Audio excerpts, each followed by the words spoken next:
To create our protocol within JBI Summary, I would first navigate to the protocol pane.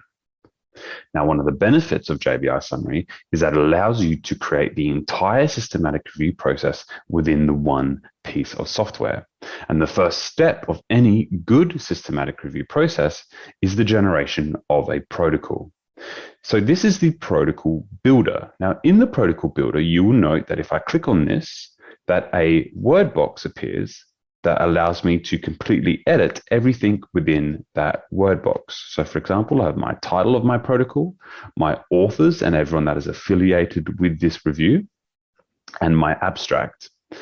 Now, one of the benefits of this is that it states the objective, introduction, inclusion criteria, and methods, and so forth, that are required for the abstract, and it even tells you what you should be writing. So, for example, under objective, it suggests that you state an overarching review question structured using the key components.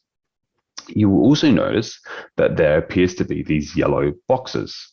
Now, these yellow boxes can simply be deleted by the user, and the suggested text in the yellow box can be replaced by what is pertinent to your review question.